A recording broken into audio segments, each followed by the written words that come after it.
Hello champions, welcome to the next lecture on the IIT JAM 2026. Today I will explain you how you can solve the linear algebra questions with the help of the shortcut tricks. Myself Dr. Harish Garg, you can follow my YouTube channel where you can find the complete solution of the IIT JAM 2026 mathematics. Fine, this is the last video of the IIT JAM mathematics. अगर आप चाहते हो कि और videos upload करूं, you can tell me in the comment box. अगर आप मेरे साथ जुड़ना चाहते हो, you can scan and join my free WhatsApp group. The target is to provide the free knowledge with the help of the happy learning. चलिए, first question is it's a real matrix. एक बात हमेशा याद रखो बच्चों, मैं हर video में कहता हूं, कोई भी क्वेश्चन आपके पास मैट्रिक्स से रिलेटेड आ गया, आप हमेशा उसे चाहे तो रैंक से सॉल्व करिए और चाहे आप उसे आइगन वैल्यू से सॉल्व करिए, आपका आंसर जो है वो 15 सेकंड में आ जाएगा. फाइन, क्वेश्चन सॉल्व करते हैं. इस क्वेश्चन में आपको क्या दिया हुआ है? Reflection. Reflection means that is a rotation. Clear? Then your target is to find the sum of the diagonal elements of the A. Sum of the diagonal element means trace of the matrix. इसका मतलब मेरे को eigen values of the matrix निकालनी है. वो कितनी होंगी? 3. Fine, इसका मैं कोई नाम ले लेता हूं, लेट्स से W. इसकी डायमेंशन निकाल सकते हो. डायमेंशन ऑफ W कितना हो गया? क्लियरली से this is linear combination of A and B. Dimension is my 2. Fine, और जब भी रोटेशन मैट्रिक्स हो आपके पास आइगन वैल्यू या तो पॉजिटिव होंगी या -1 होगी, दो ही तो होती हैं. प्लस कितनी बार लिखा जाएगा? जितनी बार इसकी डायमेंशन है, 1 and 1, और जो बाकी रह गया वो -1. तो इसका ट्रेस कितना आ गया? 1 is the right answer of the problem. और अगर बच्चों मैं एक और चीज बताऊं आपको, अगर आपने ये मेरा IIT गेट मैथमेटिक्स का मेमोरी बेस्ड क्वेश्चन का वीडियो देखा होगा, लीनियर अलजेब्रा का, फाइन, तो ये सेम क्वेश्चन आपके पास है. मैं इसलिए कहता हूं बच्चों, जब भी आप टॉपिक वाइज प्रिपरेशन करा करो, आप करते हो सब्जेक्ट वाइज की ये वीडियो तो गेट की थी तो IIT जैम स्टूडेंट के लिए किसी काम की नहीं है. सिमिलरली जैसे आज की वीडियो IIT जैम्स के लिए है तो गेट और CS के नेट के स्टूडेंट सोचेंगे कि हमारे तो किसी काम की नहीं है. बच्चों टॉपिक तो लीनियर अलजेब्रा सेम है ना, चाहे वो IIT जैम के लिए है, चाहे गेट के लिए है, चाहे CS नेट के लिए है. जो मैं शॉर्टकट ट्रिक्स बताता हूँ वो तीनों मेथड में एप्लीकेबल है, तीनों एग्जामिनेशन में. आप अगर देखो, अगर आपको कहा जाए इस क्वेश्चन को सॉल्व करना हो तो यहाँ पे भी आपको क्या बोला गया है? रिफ्लेक्शन बोला है और 2 डायमेंशनल सबस्पेस है.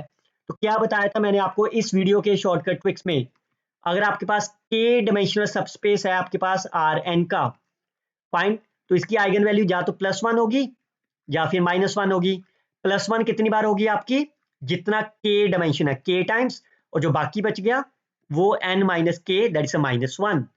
क्लियर? तो इसका मतलब इसकी 3 आइगन वैल्यूज हैं. 2 डायमेंशनल है तो 2 बार प्लस आएगा और 1 बार -1. तो ट्रेस ऑफ p निकाल सकते हो 1. डिटर्मिनेंट ऑफ p कितना हो गया? -1. Answer is 5 is the correct answer. Fine. तो मैं हर बार बच्चों बार बार कह रहा हूं, अगर आपका रियल एनालिसिस का टॉपिक है, जैसे इस प्लेलिस्ट में देखो ये मैक्सिमा मिनिमा है, तो आप IIT जैम की वीडियोस मत देखो, आप गेट और CS नेट की भी देखो. जो शॉर्टकट ट्रिक्स गेट और उसके लिए एप्लीकेबल है वही आपको इस यहाँ पे भी एप्लीकेबल है. Fine, this the way, exact way to learning. अगर आप IIT जैम्स की ही क्वेश्चन देखोगे तो वहां से प्रैक्टिस नहीं हो पाएगा आपसे. चलिए नेक्स्ट क्वेश्चन देखते हैं. A and B are the real number, some of the infinitely many solutions. क्या रूल था? Rank of the A, rank of the argometric matrix is less than of the number of the columns. Fine. इसका क्या मतलब हुआ? That means the determinant of the matrix A will be 0. अगर determinant of the matrix A है 0, इसका मतलब last line कम से कम एक बार तो 0 आएगी. फाइन, अगर लास्ट लाइन 0 आएगी इसका मतलब जो लास्ट लाइन है that will be the linear combination of the first two rows. अब आप देखो, क्या इन दोनों के लीनियर कॉम्बिनेशन से आप थर्ड रो बना सकते हो? वो कब पता लगेगा? यहाँ पे कांस्टेंट मिल गया ना आपको एक, तो क्या ये 5y बना सकते हो पहली दो रो से? अगर मैं दोनों को ऐड कर दूं तो 5y बन गया. फाइन, इसका मतलब जैसे मैं ऐड करूंगा तो a कितना हो गया मेरा? a will B 3. Coefficient of x, b कितना हो गया? b will be 3. और चाहे आप b यहां से निकाल लो. फाइन, तो a plus b will be 6 is the right answer. Fine, this is the first method. Clear? अगर आप इसको इस कंसेप्ट से करोगे तो आपको 10 सेकंड लगेंगे सॉल्व करने में. सेकंड मेथड, आप डिटर्मिनेंट ऑफ ए से सॉल्व कर लेते हैं. Fine, 1 2 a, 2 3 5, 2 1 b. ये डिटर्मिनेंट कितना होगा आपका? 0. Now you can expand this determinant. That will be 3b minus 5 minus of 2, 2b minus a, and plus of 2, 10 minus 3a is equal to 0. तो constant ले लेते हैं पहले 20 minus 5 15, b की value minus of b and plus of 2a minus 6b that is minus 4a is equal to 0. एक equation ये बन गई. नाउ सेकंड के लिए क्या करेंगे? You have to replace the first column with the right hand side, that is also to be the 0. और अगर आप क्लियरली देखो इसमें क्या करा मैंने, a को रिप्लेस कर दिया b के साथ, तो ये इक्वेशन क्या बन जाएगी जब आप इसको डिटरमिनेट करोगे, that is 15 minus b minus 4b. Fine. तो from here you will get b is equal to 3. तो जैसे b 3 हुआ you can substitute, a will be 6 5 13 3. so a plus b again 6 is my right answer. Fine. But the first method is quite easy, that is you can find the linear combinations and get the answer. Chaliye look at the next one. A is 5 cross 3 real rank. Okay, A is my 5 cross 3. So the rank of the matrix is less than equal to the minimum of 3 and 5. अच्छा, rank 2 दे रखा है आपको. B is a non-zero column vector. 1, 2, 3 are the two solutions. Which one of the following statement is also the solution? Clearly say the system is my non-homogeneous. Fine. So what is the shortcut tricks for you? Whenever x1 and x2 are the solutions of the non-homogeneous system of the equations, then the linear combinations lambda x1 plus 1 minus lambda x2 is also the solution. Fine. Where lambda is any value belongs to the R. Clear? तो आप start कर लेते हैं. तो ये कितना हो गया, lambda plus 1 minus lambda 4, that is 4 into 1 minus lambda. दूसरा क्या हो गया, 2 lambda plus 5 times 1 minus lambda. और थर्ड हो गया 3 lambda plus 6 times 1 minus lambda. इसको सिंप्लीफाई कर लो, कितना हो गया 4 माइनस 3 लैम्डा. अगला कितना हो गया, ओपन करो 5 माइनस 3 लैम्डा. अगला कितना हो गया 6 माइनस 3 लैम्डा. फाइन. तो ये आपका सॉल्यूशन हो जाएगा. अब आप कोई वैल्यू सब्स्टिट्यूशन कर लेते हो, ऑप्शंस ले लेते हैं. फर्स्ट ऑप्शन लेते हैं, क्या ये वैल्यू 3 आ सकती है? 3 कब आएगी आपके पास? तीनों केस में 3 पॉसिबल है. अगर पहले केस में आएगी तो लैम्डा की वैल्यू कितनी होगी आपके पास, दैट इज 1/3. सेकंड के केस में आपकी 2/3 विच is not possible. The first option cancel out. Okay. Can it be the 5, 6 और 9? पहले में 5 हुआ तो lambda will B -1/3. Second case में -1/3. फाइन. और थर्ड केस में आपके पास -1. तो इसका मतलब सी ऑप्शन भी कैंसिल हो गया. 5, 7 एंड 9. अगर ये 5, 7 और 9 है तो इस केस में आपके पास 2/3 हो जाएगी. That option is also cancel. और last case, is it 7, 8 and 9? तो पहले केस में कितना हो गया, lambda will be -1. Second case is again -1. Third case is again -1. तो सेम लैम्डा आ गया. Yes, D is my right answer of the problem. Make sure students, यहाँ पे लैम्डा की वैल्यूज कितनी है, infinite. So you have infinite many values. Fine. इसलिए ये कह रहा है वन ऑफ देम. क्लियर? अगर आप लैम्डा की वैल्यू हाफ ले लोगे तो एवरेज भी हो जाएगा, like 3.5 sorry 2.5, 3.5 and 4.5 is also the solution of the AX is equal to B. चलिए look at the next one. Consider the matrix P. P is my 4 cross 6 and Q is my 6 cross 4. Then the rank of the P and so on. Okay, so पहली बात, P matrix आपके पास R6 से R4. Fine. Q matrix कितनी है आपकी, R4 से R6. अच्छा, अब इसका रैंक देख लेते हैं. रैंक ऑफ P कितना होगा, less than equal to minimum of 4 and 6. Rank of Q कितना होगा, minimum of 4 and 6. Then rank of P plus rank of Q, rank of null space and so on. Okay, तो कैसे कर सकते हो आप, look at that. P Q is equal to 0. What is the meaning of the P Q is equal to 0? That means अंदर से start करते हैं, that means the range space of the Q is the subset of the nullity, or you can say the null space of the P. Fine. Similarly, QP is equal to 0. That means range space of the P is the subset of the null space of the Q. तो पहला option तो आपका satisfied हो गया. Clear? Rank of P plus rank of Q is less then of 4. चलिए rank less than के relation बनाना आपको भी. So what is the rank of P Q? Rank of P Q is rank of P plus rank of Q minus P Q करेंगे तो common element आपके पास क्या है? 6 है ना, -6. इसकी वैल्यू कितनी है आपकी? 0. तो that I can say rank of P plus rank of Q is less than equal to 6. ये सेटिस्फाइड हो गया. लेकिन 5 भी तो हो सकता है ना. अब क्यू पी से ले लेते हैं. Fine. So that means rank of P plus rank of Q, और क्यू पी जब क्यू पी करेंगे तो कॉमन कितना आएगा आपके पास? 4. फाइन. पहले क्यू लिखेंगे फिर पी लिखेंगे, तो that is 4 which is greater than equal to 0. तो that implies rank of P plus rank of Q is less than equal to 4. yes, it's satisfied. If range space of the P is equal to null space of the Q, then okay, if range space of the P, that means the dimension of the range space, that means the rank of the P dimension of the null space, that is the Q. Fine. So Q के ऊपर लगाते हैं rank nullity theorem. कितना होगा? Rank of the Q plus nullity of the Q कितना होना चाहिए? Number of the 4. तो आपको नलिटी ऑफ Q चाहिए तो कितना हो जाएगा? 4 minus rank of the Q. So rank of Q left side पे ले जाइए, that's the right answer. Okay, ये क्या कह रहा है आपको?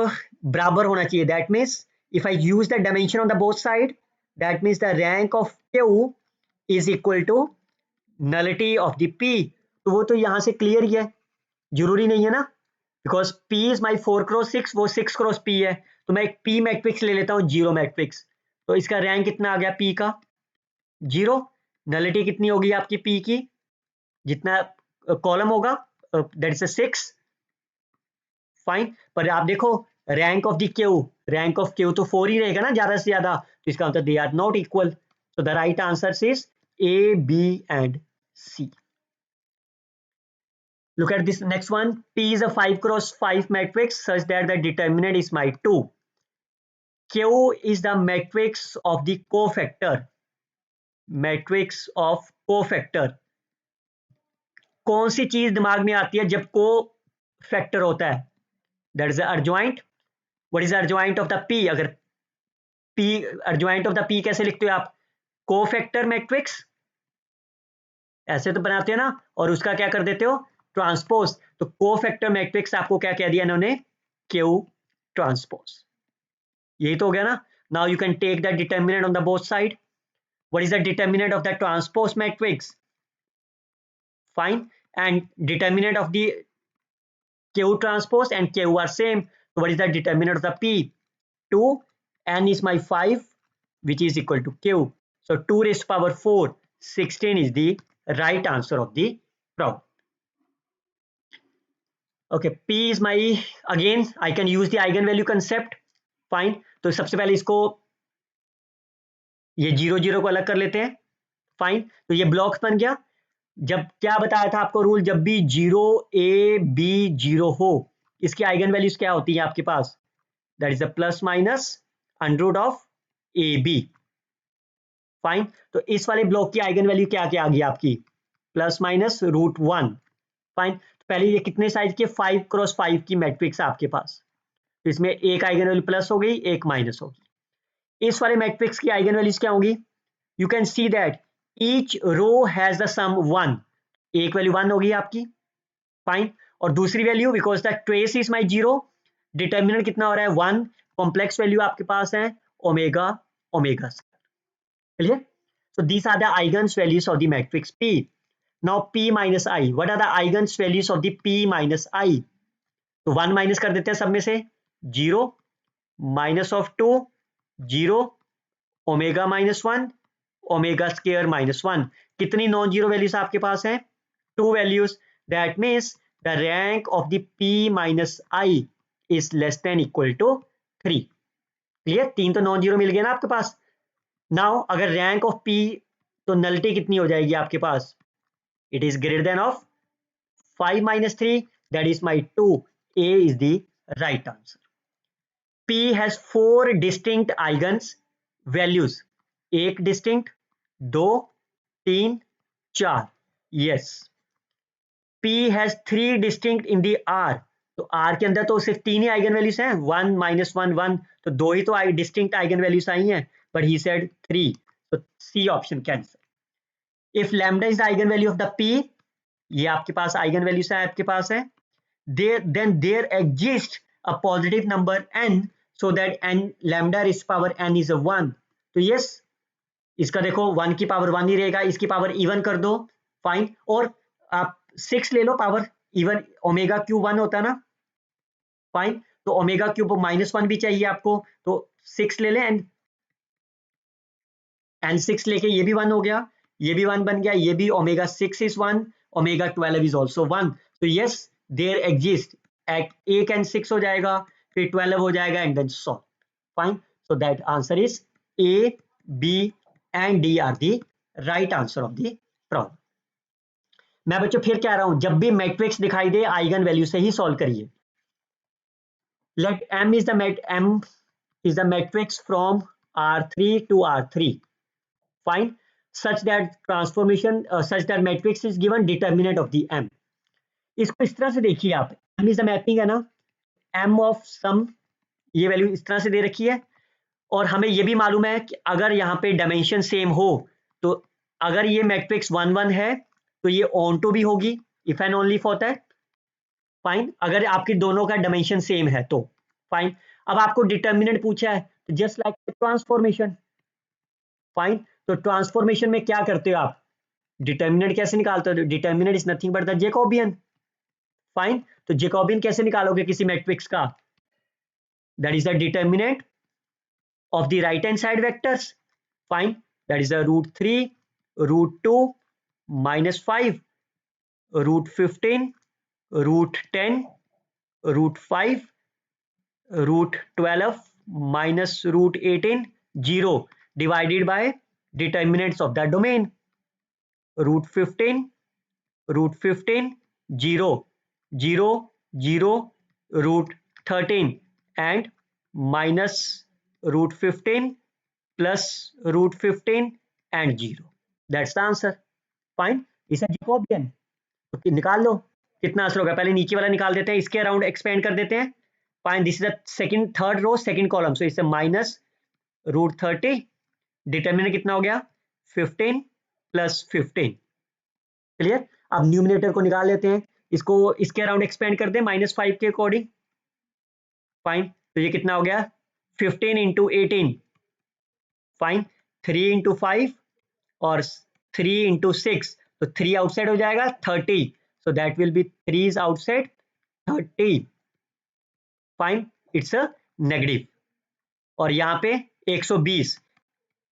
120 को क्या लिखते हैं? 4 into 30, so 4 is a 2 is outside, -2 √30। Second elements minus का होगा √5, फाइन। तो ये कितना हो जाएगा? 84, फाइन, और ये -24, फाइन। तो ये नीचे कितना हो गया? -30 √30, ये कितना हो गया? 5 and 5 is 25 √30, minus minus plus, clear. और यहाँ पे कितना हो गया? 27 इंटू 2, फाइन। 27 को क्या लिख सकता हूँ मैं? 3 इंटू, तो ये 6 हो गया, 9 इंटू 6, और 24 को क्या लिख सकता हूँ? 6 इंटू 4, तो 6 में 4 का मीन 2 √6, तो दोनों तरफ माइनस है, तो ये हो गया आपका -5 √6, -5 √6 into minus, so that will be -5 √30, minus minus plus, is it okay? और ये वैल्यू इंटीजर राउंड ऑफ पूछा ना, ये नेगेटिव आएगा, इस नंबर कितना होगा ये 3,2। हाँ तो ये कितना हो गया आपके पास, दैट विल बी 30√3, 30√3, क्या -1 आंसर बन रहा है इसका? फाइन, तो -1 is the right answer of the problem. A is the complex 3x3 matrix.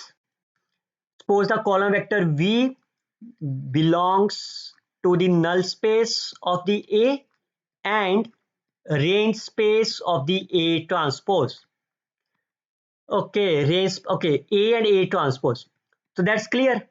What is the range space of the A transpose?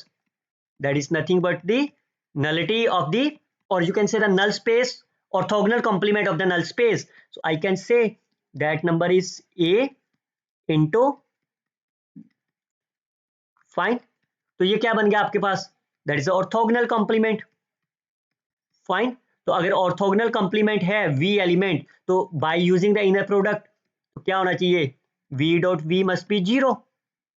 Fine, orthogonal complement है, डिसजॉइंट होते हैं ना आपके पास orthogonal complement, so that will be the 0, so you can take it 5 into iota square, that is x square will be 0, v square will be 0, 5 iota square plus 4 iota square plus x square is equal to 0।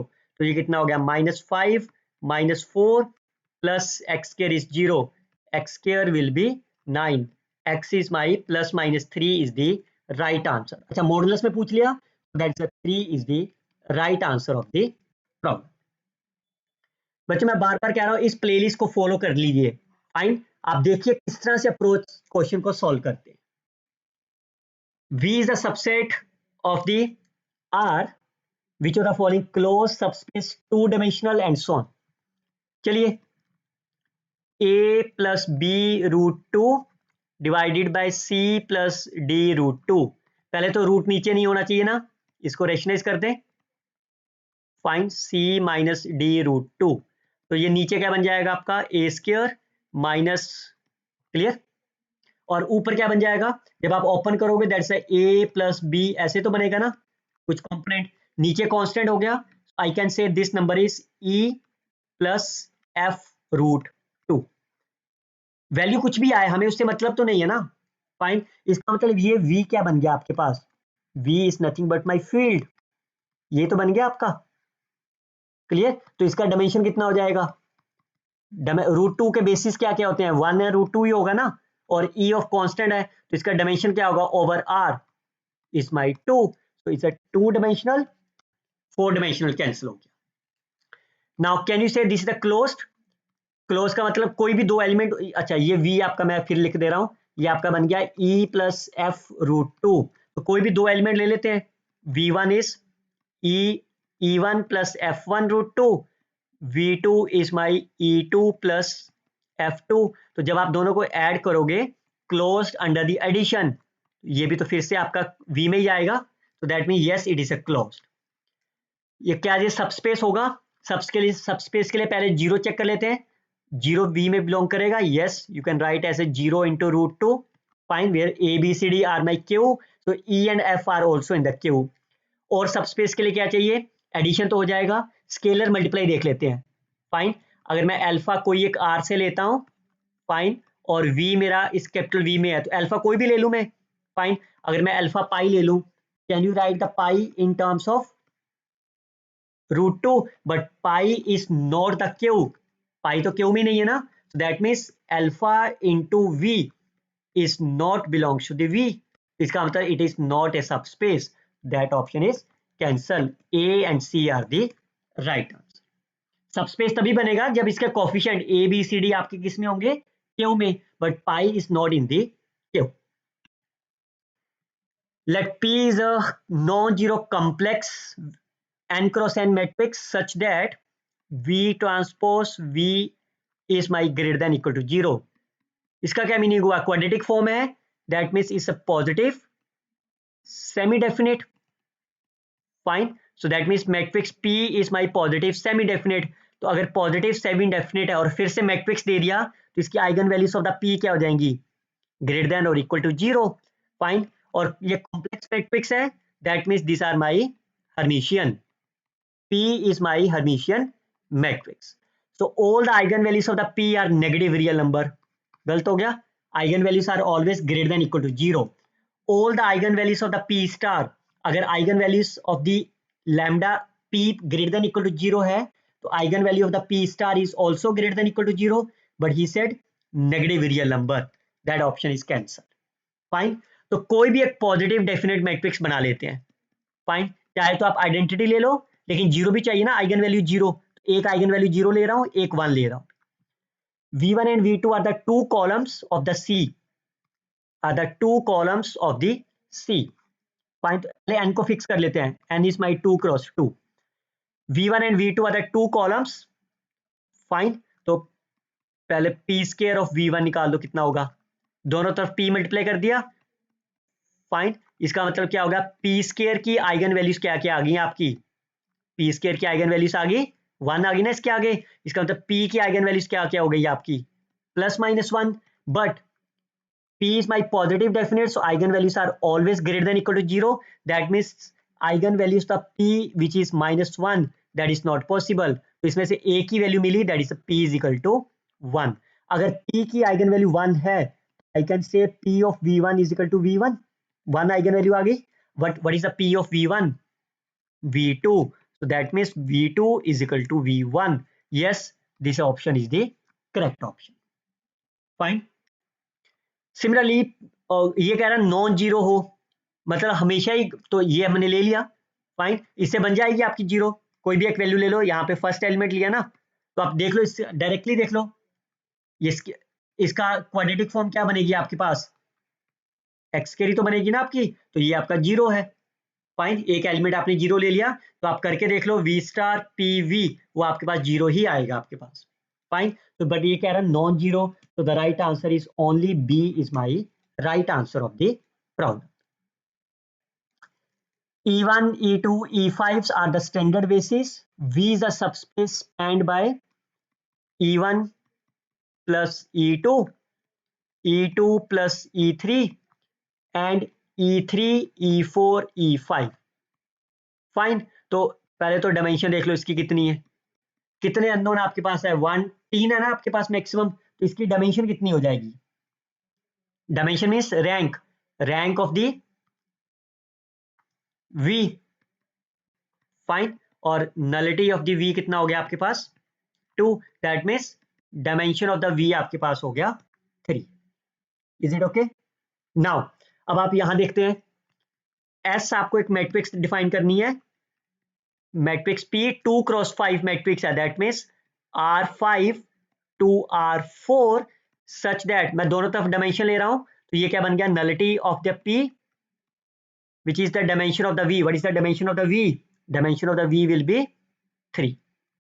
is it okay?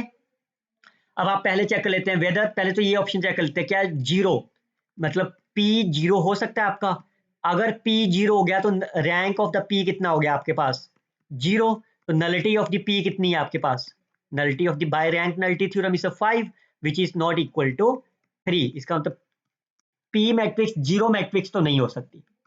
Fine, इसका मतलब क्या हो गया, इसका मतलब zero does not belongs to the P, तो अगर zero belong ही नहीं करेगा तो ये सबस्पेस ही नहीं होगा ना। फाइन, सबस्पेस ही नहीं होगा। अब ये एम्प्टी है कि नॉन एम्प्टी है, तो आपके पास P मैट्रिक्स क्या है, 2 क्रॉस 5 की, जिसका रैंक, रैंक कितना होना चाहिए, नलिटी 2 है, रैंक कितना होगा। फाइन, तो एक मैट्रिक्स बना लेते हैं अपनी तरफ से, रैंक 2 बना लो आप इसका, 1 2, रैंक 2 बन गया, और बाकी सारी वैल्यूज आपकी 0 0 कर लो, नलिटी 3 बन गई है आपकी। फाइन, रैंक 2 बन गया, इसका मतलब this matrix P belongs to the S, तो S is empty set wrong, S is non-empty fine, but S is not the subspace because 0 इसके अंदर belong ही नहीं करेगा, तो C is the right answer of the problem। Okay, look at the next one। A is the invertible 5 cross 5 matrix। B is obtained by interchanging, B आपको बनानी है यहां से, by interchanging second and the third column, interchanging second and the third column, and then adding 3 times the column third to the fifth column। So that means C5 को आपको क्या change कर देना है, C5 प्लस 3 टाइम्स C3। तो जैसे ही आपने column को इंटरचेंज करा तो डिटर्मिनेंट ऑफ द बी कितना हो जाएगा, minus of that determinant A हो जाएगा। Then look at the following options, B inverse is obtained, B inverse is obtained and B inverse. तो आपको क्या करना है, रिवर्स चलना है। फाइन, बी इनवर्स आपको बनाना है फ्रॉम द ए इनवर्स, ये तो कह रहा है। तो उसका ऑपरेशन क्या होगा, ऑपरेशन भी इंटरचेंज कर दो आप। फाइन, तो पहली बात, जब भी इनवर्स निकालते हो तो क्या होता है, कोफैक्टर निकालोगे, उसके बाद उसका ट्रांसपोज करोगे। फाइन, तो इसका मतलब जो आपकी रो थी वो कॉलम बन जाएगी और जो कॉलम है वो रो बन जाएगा। तो ये ऑपरेशन आपके रो एंड कॉलम में इंटरचेंज कर दो। पहले R2 को R3 में इंटरचेंज कर दो। फाइन, तो by interchanging the second and the third row, fine, by interchanging the second and the third row, fine, by interchanging the second and the third row, fine. Fine, अब question ये उठता है, चलिए इसको भी देख लेते हैं। तो ये प्लस ऑफ 3 था तो ये माइनस ऑफ 3 हो जाएगा, इंटरचेंज कर दो R5 R3। फाइन, ये आपके पास ऑपरेशंस होंगे। तो बाय एडिंग 3 टाइम्स, लेकिन आपको तो माइनस ऑफ 3 चाहिए बिकॉज डिटर्मिनेंट नेगेटिव पे चल रहा है ना आपका, तो ए ऑप्शन कैंसिल हो गया। सिमिलरली एडिंग 3 टाइम्स, ये ऑप्शन आपका कैंसिल हो गया। फाइन, नाउ अब सबसे पहले आपने रो इंटरचेंज करी, कॉलम इंटरचेंज करा था, तो इनवर्स में आपको रो इंटरचेंज करनी होगी। लेकिन ये पहले क्या कह रहा है आपको, पहले कह रहा है 3 टाइम्स द थर्ड रो में फिफ्थ चेंज करिए, तो वो तो वैल्यू चेंज हो जाएगी आपकी। तो पहले रो को इंटरचेंज करिए, interchanging the second and the third row, उसके बाद -3 times the fifth row, -3 times the fifth row to the third row. B is the right answer of the problem. आप इसको इस तरह से भी समझ सकते हो, देखो बी मैट्रिक्स आपने कैसे बनाई, कोई एक मैट्रिक्स ए थी, उसके ऊपर आपने क्या कर दिया, एलिमेंट्री ऑपरेशन लगा दिया। E is my elementary operation, दो ऑपरेशन लगाए ना, E1 एंड E2, ये आपका E1 है, फाइन, ये आपका E2 है। ऑपरेशंस आपको जब इनवर्स निकालोगे तो क्या होगा, A inverse, E1 inverse, E2 inverse, ऐसे तो होगा ना। तो आप देखो पहले फिर से आपको E1 इनवर्स ही अप्लाई करना आपको। Fine, so the right answer is B is the correct option. Clear? So these all are the questions related to the linear algebra. I hope you have easily understand it.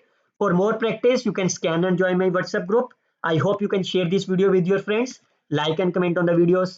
Best of luck, students. Happy luck.